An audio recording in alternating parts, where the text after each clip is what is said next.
I want to give you 5 tips for writing a personal statement when applying to LSE. This is based on a combination of advice that I received myself when I was applying to LSE several years ago. I applied in 2015 and then I graduated in 2018. I did government and economics. I think now that course is called politics and economics. And some of these things I've done well in my personal statement, I think, and some I also didn't really take on board to the extent that I would recommend to. I've looked at this personal statement just now and I cringed a lot.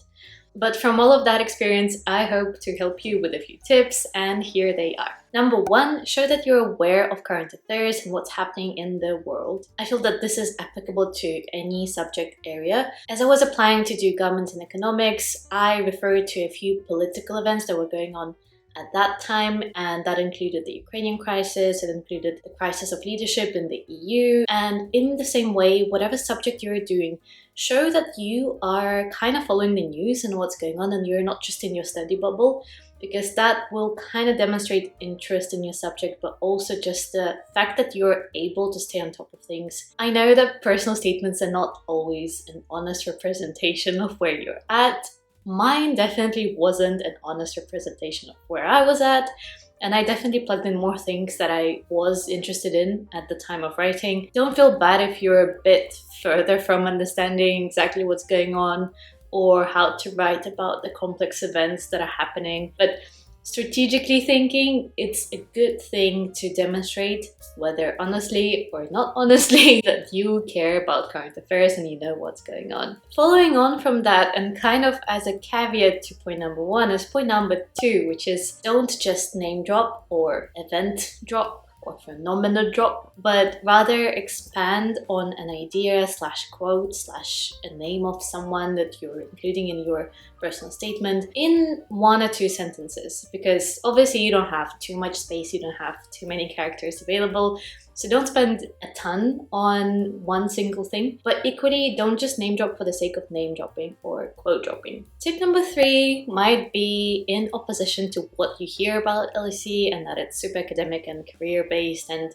people just want to go into banking. I think in your personal statement, because obviously you're not just applying to one university, you're applying to many, but also including the super academic universities like Oxbridge and LSE, I think it's very important to show that you have a life and you're not just doing practice papers and you have interest and you do things other than studying. Now, it is a tricky balance. You don't want to include too much of that and seem like you're not focused enough on studying, but at the same time, showing that you do other things and you have, say, an interest that you've been able to develop for years, and for me, I've mentioned dancing, and also showing that you're able to combine that and balance it with your academics and good results. And on top of that, if you can also expand on how that actually helps you to study well and have a great balance between work and life, and that you're able to manage all of those things in areas of your life, I think that would only add you points compared to someone who just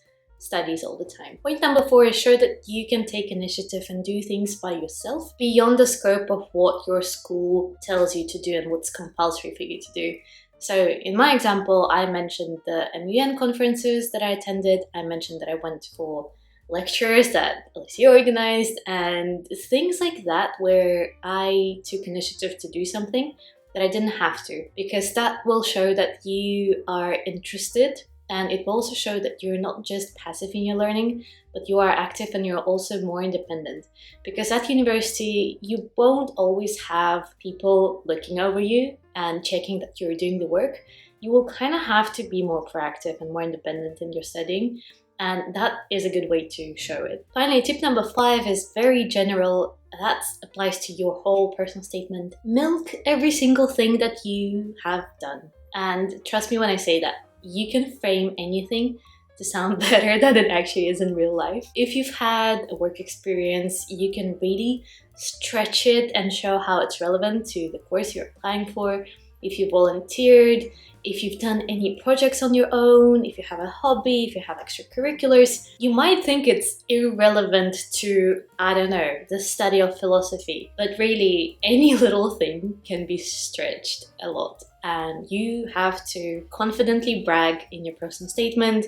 You have to show them how much you've done and how good the quality of those things is and how active you are in life and that you have other interests and all of those things. But don't forget that you have to link all of those ideally to the course you're applying for and how it's gonna help you to do well there, how it's gonna help you to, I don't know, fulfill your potential there. So stretch your experiences and really make them seem bigger than they are, and link them back to why this means that you're going to be good at this course and why they should take you. That's all I wanted to share today. Hope that was helpful. Let me know if you have any questions. I do realize that I've graduated a few years ago now, so the process might have changed.